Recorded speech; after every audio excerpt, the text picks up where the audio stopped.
नमस्कार। इस विशेष बुलेटिन में आप सभी का स्वागत है।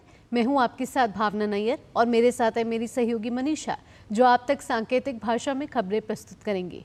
शुरुआत करते हैं सुबह की सुर्खियों के साथ। प्रधानमंत्री आज नागरिक उड्डयन के दूसरे एशिया प्रशांत मंत्री स्तरीय सम्मेलन में लेंगे भाग। सदस्य देशों से दिल्ली घोषणा पत्र को अपनाने का ऐलान करेंगे।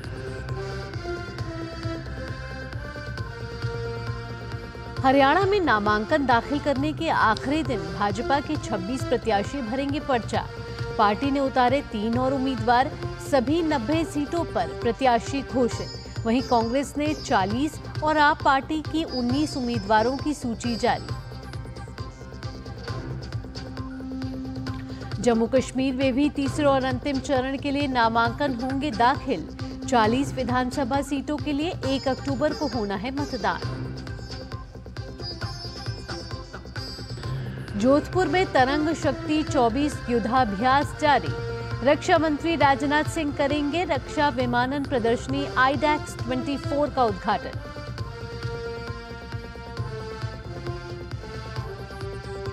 विदेश मंत्री डॉक्टर एस जयशंकर 3 देशों की यात्रा के अंतिम चरण में आज पहुंचेंगे स्विट्जरलैंड। जिनेवा में अंतर्राष्ट्रीय संगठनों के प्रमुखों से करेंगे मुलाकात।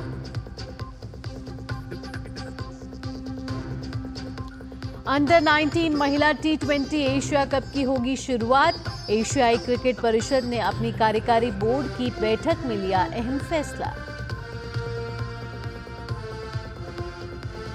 और आने वाले 3 दिन नहीं मिलेगी मौसम की मार से राहत। 19 राज्यों में भारी से बहुत भारी बारिश का अलर्ट। दिल्ली में कई जगहों पर बारिश।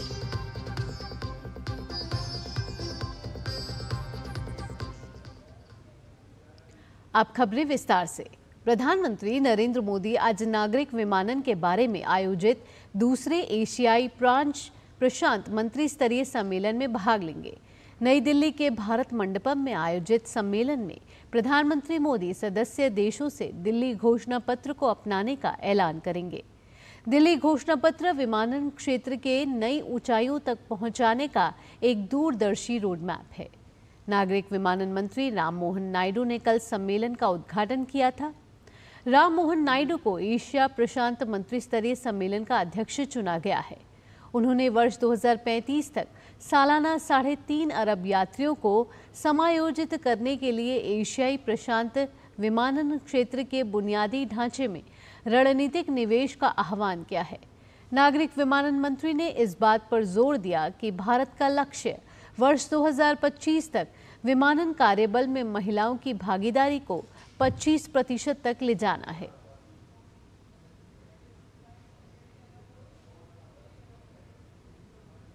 हरियाणा में विधानसभा चुनाव को लेकर नामांकन प्रक्रिया जारी है। नामांकन दाखिल करने का आज आखिरी दिन है। नामांकन पत्रों की जांच कल होगी और 16 सितंबर तक उम्मीदवारों द्वारा नाम वापस लिए जा सकते हैं।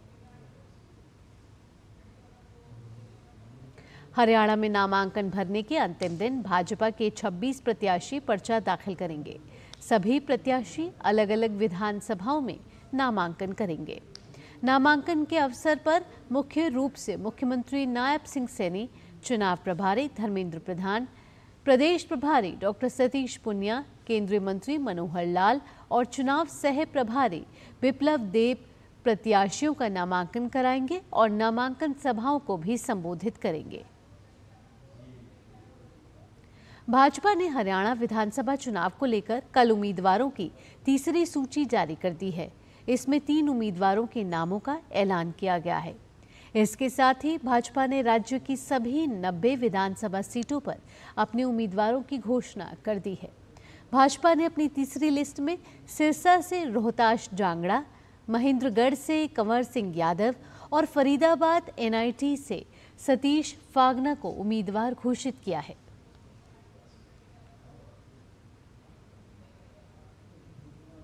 कांग्रेस ने भी हरियाणा विधानसभा चुनाव के लिए 40 उम्मीदवारों की तीसरी सूची जारी कर दी है।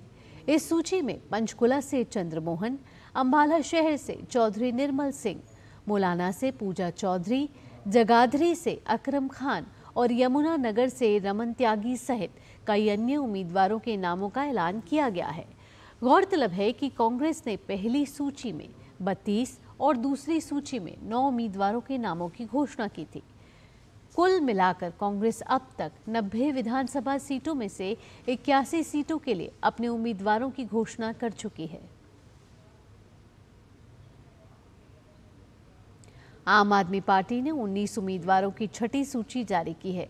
इस सूची में कालका से ओपी गुज्जर, पंचकुला से प्रेम गर्ग, अंबाला शहर से केतन शर्मा, पानीपत शहर से रितु अरोड़ा, जींद से वजीर सिंह सहित कई अन्य उम्मीदवारों के नाम का ऐलान किया गया है।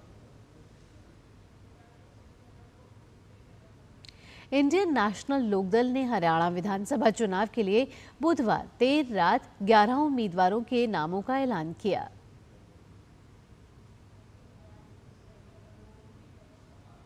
जननायक जनता पार्टी और आजाद समाज पार्टी काशीराम ने हरियाणा विधानसभा चुनाव के लिए गठबंधन के तहत संयुक्त रूप से बुधवार को अपने उम्मीदवारों की 5वीं सूची जारी की। दोनों पार्टियों की संयुक्त सूची में कुल 6 उम्मीदवारों के नामों की घोषणा की गई। इनमें से 3 उम्मीदवार जननायक जनता पार्टी के और अन्य 3 उम्मीदवार आजाद समाज पार्टी काशीराम के हैं।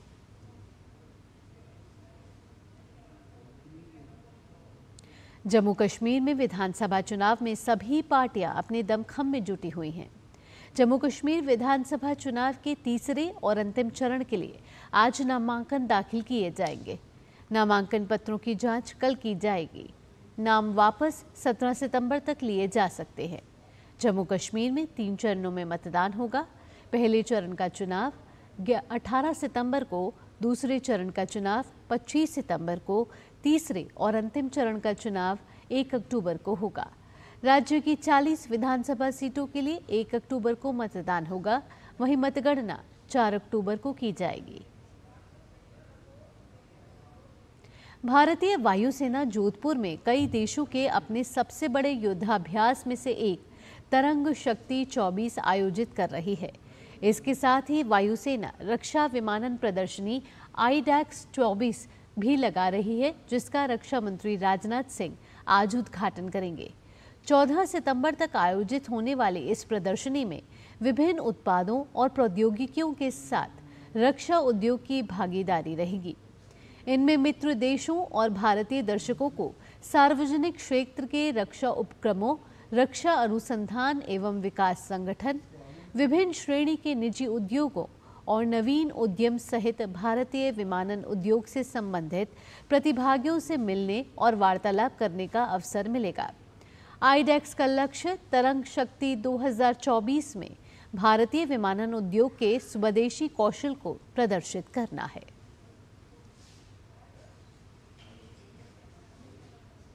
विदेश मंत्री डॉक्टर एस जयशंकर आज से स्विट्जरलैंड के 2 दिन के दौरे पर रहेंगे। यह सऊदी अरब, जर्मनी और स्विट्जरलैंड की उनकी 3 देशों की यात्रा का तीसरा और अंतिम चरण है। जिनेवा में विदेश मंत्री उन अंतर्राष्ट्रीय संगठनों के प्रमुखों और प्रतिनिधियों से मिलेंगे जिनके साथ भारत सक्रिय रूप से जुड़ा हुआ है।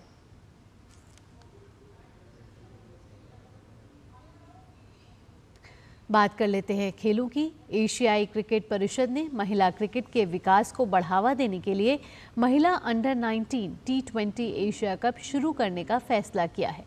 यह निर्णय मलेशिया के कुआलालंपुर में आयोजित एशियाई क्रिकेट परिषद कार्यकारी बोर्ड की बैठक में लिया गया। एशियाई क्रिकेट परिषद के अध्यक्ष जय शाह ने महिला अंडर 19 T20 एशिया कप की शुरुआत की घोषणा की। महिला अंडर 19 T20 एशिया कप हर 2 साल में आयोजित किया जाएगा।